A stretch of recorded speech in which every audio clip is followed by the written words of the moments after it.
Hi guys, welcome back to my சேனலுங்க. இன்னைக்கு ஒரு டிஃப்ரெண்டான டிஷ் தான் பார்க்க போகிறோம். என்னன்னு பார்க்கலாமா? நாம் இட்லி மாவு அரைப்போம் இல்லையா வீட்டில். ஸோ இப்போ எனக்கு இந்த அளவுக்கு இட்லி மாவு மீதி ஆயிடுச்சு. ஓகேங்களா? இப்போ மாவு புளிக்குதுன்னு சொல்லிட்டு ஒரு சில பேர் கொட்டிடுவாங்க. இப்போ நேற்று அரைச்ச மாவு தான் லைட்டாக புளிக்கிற மாதிரி இருக்குது. ஸோ இது புளிக்காமல் எப்படி தோசை ஊற்றலாம் அப்படின்றத பார்க்கலாமா? வாங்க வீடியோக்குள்ளே போகலாம். நான் ஆல்ரெடி பேன் அடுப்பில் வச்சிட்டேங்க. ஸ்டவ் ஆன் பண்ணிக்கலாம். பேன் ஹீட் ஆகட்டும். பேன் ஹீட் ஆயிடுச்சுங்க. இப்போ ஆயில் சேர்த்துக்கலாம்.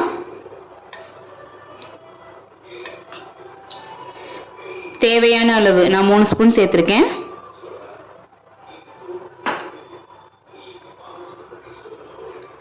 ஸோ இது பிகினர்ஸ் ட்ரை பண்ணலாம்.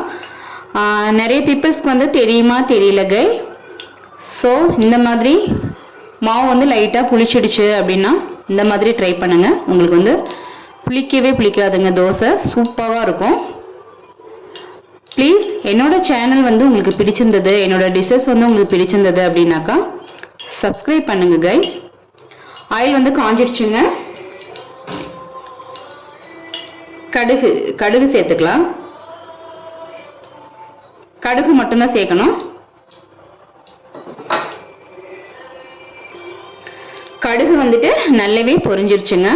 இந்த டைம்ல நான் 2 பெரிய ஆனியன் கட் பண்ணி வச்சிருக்கேன் கைஸ். இப்போ சேர்த்துக்கலாம்.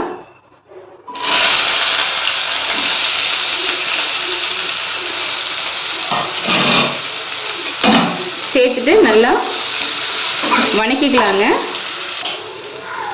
ஆனியன் ஒரு 3/4 பதத்துக்கு நல்லா வணங்கிடுச்சுங்க.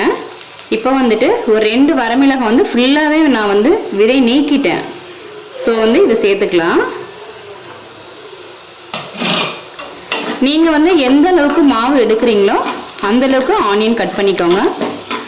வரமிளகாயும் பார்த்தீங்கன்னா காரத்துக்கு தகுந்த மாதிரி சேர்த்துக்கோங்க கைஸ். இப்போ ஃபுல்லாகவே நான் விதை நீக்கிட்டேன். இந்த காரம் இருக்காது. ஓகேங்களா? கொஞ்சம் கலர்ஃபுல்லாக இருக்கும் தோசை. இந்த டைமில் பார்த்தீங்கன்னா கொத்தமல்லி நான் கட் பண்ணி வச்சிருக்கேன். பொடிசா கட் பண்ணிக்கோங்க.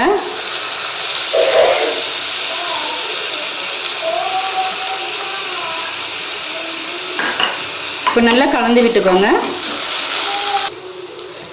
இப்போ ஆனியன் நல்லா வணங்கி நமக்கு ரெடி ஆயிடுச்சுங்க. இப்போ இது மாவோட கலந்துக்கலாம் கைஸ். இப்போ நான் அடுப்பை சிம்ல வச்சுட்டு இதை எடுத்துக்கிறேன். நெக்ஸ்ட் தோசைக்கல் வச்சுக்கிறேன். கல் காயிட்டோங்க. இப்போ நான் மாவில் கலந்துட்டு மாவு பார்க்கலாம்.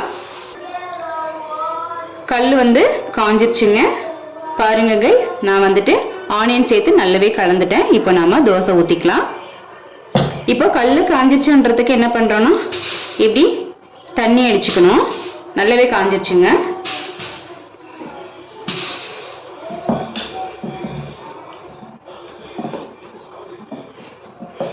அடுப்பு சிம்ல வச்சு தோசை ஊத்திக்கோங்க.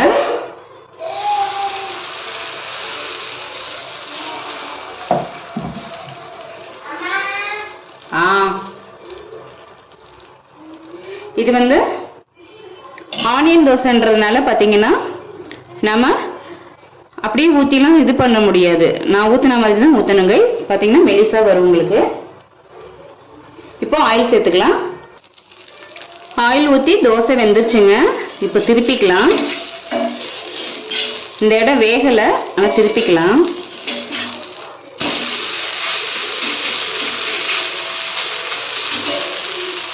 ஃபர்ஸ்ட் தோசை கொஞ்சம் லைட்டாக கொஞ்சம் இப்படி தான் வரும். அடுத்தடுத்த தோசை சூப்பராக வருங்க. இது ஃபர்ஸ்ட் தோசை. வேகட்டுங்க. திருப்பிக்கலாம். தோசை வெந்துடுச்சுங்க. இப்போ எடுத்துக்கலாம். பாருங்க கைஸ், ஆனியன் தோசை ரெடி ஆயிடுச்சு. நான் இன்னொன்று ஊற்றி காமிக்கிறேன். இது வந்துட்டு லைட்டாக புளிச்ச மாவு தானே. நீங்கள் தோசை ஊற்றுனீங்கன்னா புளிப்பு சுத்தமாகவே தெரியாது. ஆனியன் தோசாவாக சூப்பராக இருக்குங்க. இப்படி கரண்டியில் மாவு எடுத்துட்டு இப்படி தான் ஊற்றணும். ஊற்றிட்டு இப்படி ஃபில் பண்ணிடணும் எல்லா இடத்தையும். ஓகேங்களா? அப்போ தான் ஆனியன் வந்து எல்லா இடத்துலையும் வந்து ஈவனாக இருக்குங்க.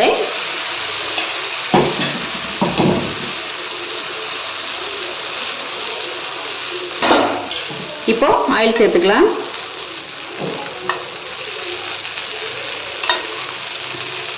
ஆயில் சேர்த்துட்டு மூடி போட்டுக்கோங்க. மூடி போட்டுட்டு பார்க்கலாம்.